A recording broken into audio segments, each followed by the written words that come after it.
అది ఎత్తకపోతుంది. ఇవండి మా యొక్క మా చిన్న కూనలు చూడండి. ఇంకో ఇవి చూడండి, ఇవి దాని పిల్ల చూడండి. కొద్ది ఇదండి దాని పిల్ల.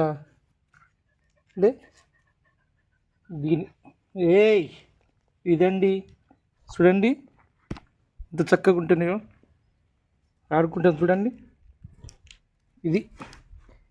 ఇది మా ఇంట్లో దీని తల్లి ఇంతకన్నా చిన్నగా ఉన్నప్పుడు వచ్చింది. అయితే దీన్ని కడుపులో పడేసుకున్న తర్వాత దీని సంతానం కొరకు మా ఇంట్లోకి వస్తలే అసలే. చూడండి మా ఇంట్లోకి అస్సలు వస్తలే. ఇంట్లో నుంచి బయటికి వెళ్ళి దాని యొక్క సావరంలో ఆటోమేటిక్గా దాన్ని కాన్పిల్ల తీసుకున్నది. చూడండి ఆటోమేటిక్గా ఏం చక్కన పనియో రెండు చూడముచ్చటగా పండుకున్నాయి. ఇది ఇది మా ఇల్లు కాకుండా మా చిన్నాయన ఇంటికాడ పండుకున్నాయి. చూడండి రెండు ఆరాయంగా పండుకున్నాయి. ఎన్నిసార్లు తీసుకెళ్ళినా మా ఇంటికాడ ఉంటలే. చూసిరా, ప్రకృతి ఒక సిద్ధాంతము.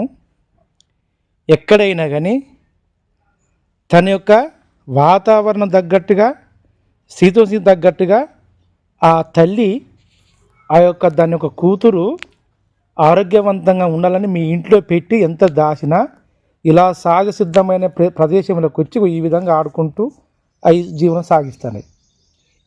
దీని చిన్నప్పుడు అంత ఉన్నప్పుడు ఇంట్లోనే మొత్తం కంప్లీట్ ఇంట్లో పండుకొని ఎప్పటికీ కుర్చీలల్లా అటు ఇటు మాకు ఒక సదుపాయంతో అవి పండుకునేది. కానీ తన బిడ్డ కొరకు గాలి అనకుండా, ఎండ అనకుండా, ఏదనకుండా ఇలాంటి ప్రదేశాల్లో చూడండి ఈ విధంగా దాని యొక్క బిడ్డకు జన్మనిచ్చిన స్థలం ఇదనమాట.